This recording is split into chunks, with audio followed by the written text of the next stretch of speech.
அனைவருக்கும் வணக்கம். நாம் இன்னைக்கு இந்த பதிவின் மூலமாக என்ன தெரிஞ்சுக்க போகிறோம் அப்படின்னா, திருவண்ணாமலை கோவிலில் இருக்கக்கூடிய பெரிய நந்தி பகவான் திடீரென உயிர் பெற்ற சம்பவம். அதாவது இந்த கோவிலில் இருக்கக்கூடிய நந்தி பகவான் திடீரென்று உயிர் பெற்று அசைந்த சம்பவத்தையும் இந்த பதிவின் மூலமாக முழுவதுமாக தெரிஞ்சுக்க போகிறோம். மேலும் இந்த கோவிலுடைய தல வரலாறு குறித்தும் இந்த பதிவில் முழுவதுமாக தெரிஞ்சுக்கலாம். ஸோ இந்த வீடியோ பதிவை நீங்கள் ஸ்கிப் பண்ணாமல் பாருங்கள். மேலும் இந்த வீடியோ பதிவை நீங்கள் லைக் பண்ணுங்கள், ஷேர் பண்ணுங்கள், கமெண்ட் பண்ணுங்கள். மறக்காமல் நம்மளுடைய சேனலை சப்ஸ்கிரைப் பண்ணுங்கள். கூட இருக்க பெல் பட்டனையும் மறக்காமல் கிளிக் பண்ணுங்கள். அப்போ தான் நாங்கள் போடுற ஒவ்வொரு பதிவும் நோட்டிஃபிகேஷன் மூலமாக உடனுக்குடன் உங்களை வந்து சென்றடையுங்க. இப்போ வாங்க வீடியோக்குள்ளே போகலாம். வீடியோக்குள்ளே போகிறதுக்கு முன்னாடி உங்களுக்கு அண்ணாமலையாரை ரொம்ப பிடிக்கும்னா அண்ணாமலையாரை போற்றி போற்றி என்னும் மந்திரத்தை மறக்காமல் 3 முறை எங்களுக்கு கமெண்ட் பண்ணுங்கள். யூடியூப் வந்து ஸ்க்ரோல் பண்ணிட்டு இருக்கும்போது ஒரு ஆட் பார்த்தேன். அவர் வந்து பார்த்தீங்கன்னா பிஏபி, அப்புறம் வந்து சினிமா ஆக்ட்ரஸ், பெரிய பெரிய சினிமா ஆக்ட்ரஸ், அப்புறம் வந்து அரசியல்வாதி, இவங்களுக்கு எல்லாருக்குமே வந்து ஜோசியம் பார்க்குறவர் அப்படின்னு சொல்லி போட்டிருந்தாங்க. சரி, சும்மா ட்ரை பண்ணலான்னு சொல்லிட்டு நானும் அந்த நம்பரை எடுத்து நான் வந்து கால் பண்ணி எனக்கு இருக்கிற வீட்டில் இருக்கிற அந்த பிரச்சனையெல்லாம் சொன்னேன். அதுக்கு எனக்கு ஏதாவது ஒரு நல்ல தீர்வு சொல்லுங்க அப்படின்னு அவங்க கிட்ட சொன்னேன். அப்போ அவங்க வந்து என்ன சொன்னாங்கன்னா, என்கிட்ட வந்து சின்ன சின்ன விஷயத்த வந்து சேஞ்ச் பண்ண எனக்கு வந்து சொன்னாங்க. நான் அதை வந்து சேஞ்ச் பண்ணேன். எனக்கு இப்போ எல்லா பிரச்சனையுமே சரியாச்சு. வீடியோக்கு மேலே வந்து அவங்க நம்பரை தரேன். உங்களுக்கு வீட்டில் வந்து குழந்தை பிரச்சனை, குடும்ப பிரச்சனை, காதல் பிரச்சனை, இப்படி நிறைய இருக்கும். கண்டிப்பாக நீங்களும் வந்து இந்த நம்பருக்கு வந்து கான்டாக்ட் பண்ணி பாருங்க. உங்களுக்கு அதுக்கான தீர்வு கிடைக்கும். பாய் பாய். திருவண்ணாமலையில் திடீரென உயிர் பெற்று அசைந்த பெரிய நந்தி, அது எப்படின்னு இந்த பதிவில் நம்ம தொடர்ந்து தெரிஞ்சுக்கலாம். இந்த மாத கோவில்களில் இருக்கும் ஒவ்வொரு சிலைக்கு பின்பும் ஒரு வரலாறு இருக்குதுங்க. அதிலும் சிவாலயங்கள், அதனுள் இருக்கும் நந்தி, அந்த வரலாறுகள் நமது கலையையும் கலாச்சாரத்தையும் தெய்வ நம்பிக்கையையும் எடுத்து காட்டுபவையாக இருக்கும். திருவண்ணாமலை அருணாச்சலேஸ்வரர் ஆலயத்தில் இருக்கும் நந்தியின் அற்புதம் பற்றி நீங்கள் அறிந்திடாத பல விஷயங்களை இந்த பதிவில் நாம் தெரிஞ்சுக்கலாம். முகலாயர் காலத்தில் திருவண்ணாமலைக்கு வந்த முகலாய அரசன் ஒருவன் இந்த கோவிலை சிதைக்க எண்ணினாங்க. அப்பொழுது கோவில் அருகில் 5 சிவபக்தர்கள் ஒரு காளை மாட்டினை வழிபட்டு அதனை பல்லக்கில் சுமந்து சென்று வழிபட்டாங்க. அதை பார்த்த அரசன், நீங்கள் மாட்டினை தலையில் வைத்து வணங்குவது ஏன் என கேட்டாங்க. அதற்கு அவர்கள், இது இறைவன் சிவபெருமானின் வாகனம், அவரை சுமப்பவரை நாங்கள் சுமப்பது பெரும் பாக்கியம் என்று சொன்னாங்க. அதற்கு அரசன், உங்கள் அண்ணாமலையார் உண்மையிலேயே சக்தி உடையவராக இருந்தால் நான் இந்த மாட்டை 2ஆக வெட்டுகிறேன், வந்து சேர்த்து வைத்து உயிர் கொடுக்க சொல் என்று கூறி வெட்டிவிட்டாங்க.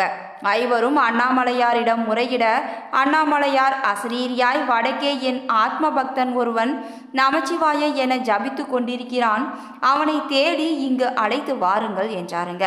உடனே அங்கு சென்ற 5வரும் அந்த இடத்தில் 15 வயது பாலகனை கண்டாங்க. 5வரும் இச்சிறு பாலகனா பக்தன் என நினைத்தபோது அருகே காட்டிலிருந்து புலி ஒன்று 5வரையும் தாக்க முற்பட்டதுங்க. அச்சிறு பாலகன்தான் புலியை நமச்சிவாய மந்திரம் கூறி வென்று அவர்களை காப்பாற்றினாங்க. 5வரும் நடந்ததை பாலகனிடம் கூறி அச்சிறு பாலகனை அழைத்து சென்றாங்க. அண்ணாமலையார் கோவில் வந்தடைந்த அவர்கள் அரசனை கண்டு தான் அந்த மாட்டின் 2 துண்டுகளையும் இணைத்து உயிர் கொடுப்பதாக கூறினாங்க. அண்ணாமலையார் மூலஸ்தானம் சென்று நமச்சிவாய மந்திரம் கூறி அந்த மாட்டினை இணைத்து உயிர் பெறச் செய்தான் அந்த பாலகன். அதை நம்ப மறுத்த முகலாய அரசன், நீ ஏதோ சித்து வேலை செய்கிறாய் என கூறி நம்ப மறுத்தாங்க. சரி, மற்றொரு வாய்ப்பு, இதில் நீ வென்றால் இந்த கோவிலை நான் ஒன்றும் செய்ய மாட்டேன், நான் வென்றால் இடித்து விடுவேன் என கூறினாங்க. அச்சிவபாலகன் அண்ணாமலையார் மேல் வைத்த நம்பிக்கையில போட்டிக்கு சம்மதித்தாங்க. அரசன் தற்போது ஒரு தட்டு நிறைய மாமிசத்தை அண்ணாமலையாருக்கு படைக்க வேண்டும். அவருக்கு சக்தி இருந்தால் அது பூவாக மாற்றட்டும் என கூறினாங்க. அவன் ஆணைப்படி வீரர்கள் மாமிசத்தை ஈசனுக்கு படைக்க முற்பட்டாங்க. அண்ணாமலையார் அருகே மாமிசத்தை வைத்ததும் மாமிசம் பூக்களாக மாறியதுங்க. அதுல பல ரக பூக்களும் தட்டு முழுவதும் நிரம்பி வழிந்ததுங்க. இதனை கண்ட 5வரும் பாலகனும் ஓம் நமச்சிவாய அண்ணாமலைக்கு அரோகரா என போற்றி பேரானந்தம் அடைந்தாங்க. இதனையும் நம்பாத அந்த அரசன் கோவில் பெரிய நந்தியை பார்த்து, இந்த உயிரில்லாத நந்திக்கு உயிர் கொடுத்து காலை மாற்றி மடித்து வைத்து உட்கார்ந்து விட்டால் உங்கள் அண்ணாமலையாரை வணங்கி இக்கோவிலை சிதைக்கும் முயற்சியையும் கொள்ளையடித்த நகைகளையும் அண்ணாமலையாரிடமே ஒப்படைத்து விட்டு செல்கிறேன் என்று சொன்னாருங்க. உடனே நமச்சிவாய மந்திரம் கூறிய அவ்பாலகனும் ஐவரும் அண்ணாமலையாரிடம் நம் பெரிய நந்திக்கு உயிரூட்டுமாறு வேண்டினாங்க.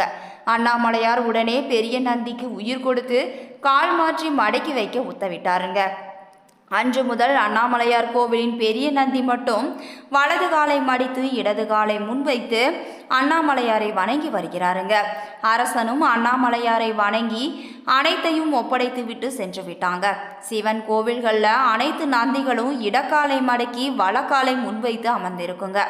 ஆனால் அண்ணாமலையார் கோவிலில் மட்டுமே பெரிய நந்தி வலக்காலை மடக்கி இடக்காலை முன்வைத்து அமர்ந்து இருப்பது சிறப்புங்க.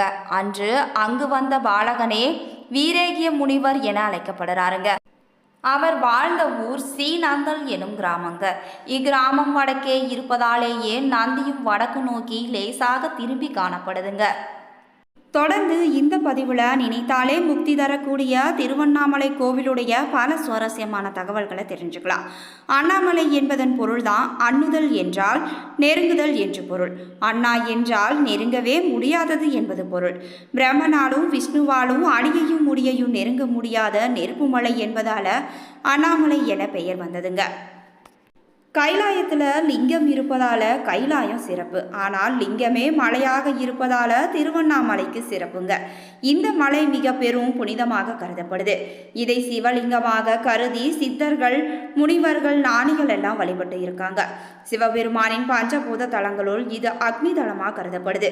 நால்வராலும் பாடப்பட்ட தலம் இதுதாங்க. எங்கிருந்து நினைத்தாலும் முக்தி கொடுக்கும் தலம் இதுதான். இத்தலத்தில்தான் திருப்புகழ், கந்தர் அனுபூதி, திருவெம்பாவை, திருவம்மானை, அருணாச்சல அஷ்டகம் போன்ற புனித நூல்கள் பிறந்ததுங்க. மூர்த்தி, தலம், தீர்த்தம் என மூவகை சிறப்புகள் கொண்ட தலம் தான் இது. பிரம்மன் திருமாலின் ஆணவம் அழிந்த தலங்க. அர்த்தநாரீஸ்வரர் கோபம் கொண்ட தலம். கார்த்திகை தீபத்தின் மூலத்தலம். ஆதார தலங்களுள் இது மணிப்பூரக தலம்.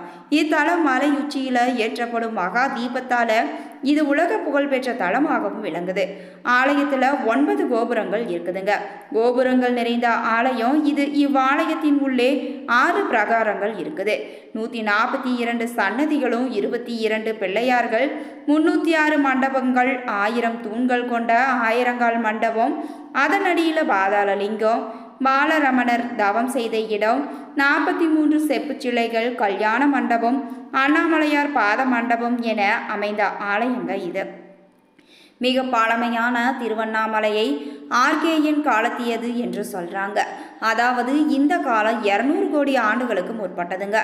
இந்த காலத்திலேயே திருவண்ணாமலை தோன்றிவிட்டது என்றும் சொல்றாங்க ஆராய்ச்சியாளங்க. திருவண்ணாமலையின் வயதை இவர்கள் 260 கோடி ஆண்டுகள் என்று மதிப்பிட்டு இருக்காங்க. முதல் கணக்கெடுப்பின்படி மலையின் உயரம் 2665 அடி. உலகம் தோன்றிய காலத்தில் இருந்தே இம்மலை உள்ளதாக தல வரலாறும் கூறுதுங்க. கிருத யுகத்தில் நெருப்பு மலையாகவும், திரேதா யுகத்தில் மாணிக்க மலையாகவும், துவாபர யுகத்தில் தங்க மலையாகவும், இன்றைய கலியுகத்தில் கல்மலையாகவும் விளங்குதுங்க.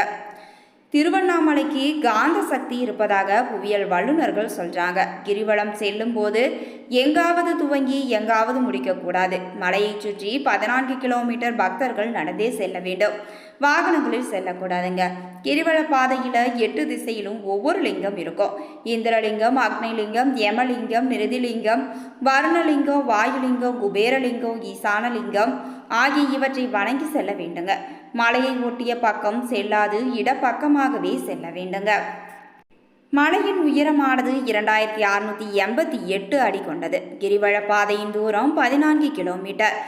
இந்த பாதையில் 20 ஆசிரமங்களும், 360 தீர்த்தங்களும், பல சன்னதிகளும், அஷ்டலிங்கங்களும் இருக்குது. 26 சித்தர்கள் வாழ்ந்து இருக்காங்க. அடிக்கு 1008 லிங்கம் அமைந்துள்ளது என்று சொல்றாங்க. மலையை ஒவ்வொரு இடத்தில் நின்று பார்த்தால் ஒவ்வொரு வகை தரிசனமாக 27 வகை தரிசனத்தை நாம காணலாம். திருவண்ணாமலையில ஒவ்வொரு மாதம் பௌர்ணமி அன்றும் ஏராளமான பக்தர்கள் கிரிவலம் வராங்க. ஆனால் ஐப்பசி, கார்த்திகை, மார்கழியில எல்லா நாட்களும் வலம் வரலாம். இவை மிக சிறந்த மாதங்கள் என்று சொல்றாங்க பெரியவங்க. இறைவனை தியானித்தபடியே அண்ணாமலைக்கு அரோகரா என்று மனதில் சொல்லியபடி நடக்க வேண்டும். மலையை பார்த்து கைகூப்பி வணங்க வேண்டும். தினமும் கிரிவலம் வரலாம் என்றாலும் பௌர்ணமி அன்று கிரிவலம் வந்தால் மனோசக்தி அதிகரிக்குங்க. இதுவரைக்கும் திருவண்ணாமலை அண்ணாமலையார் கோவிலுடைய சிறப்புகள் பற்றியும், அந்த கோவிலில் அமைந்திருக்கக்கூடிய பெரிய நந்தி திடீரென்று உயிர் பெற்ற அதிசயம் பற்றியும் மேலும் அந்த கோவிலுடைய பல ரகசியத்தை இந்த பதிவின் மூலமாக தெரிஞ்சுக்கிட்டோம். இந்த பதிவானது உங்களுக்கு பல சுவாரஸ்யங்களை உள்ளடக்கியதாக இருந்திருக்கும். இது போன்ற பதிவுகளை நீங்கள் உடனுக்குடன் தெரிஞ்சுக்கணும்னா மறக்காமல் எங்களுடைய சேனலை சப்ஸ்கிரைப் பண்ணுங்கள். கூட இருக்க பெல் பட்டனையும் மறக்காமல் கிளிக் பண்ணுங்கள்.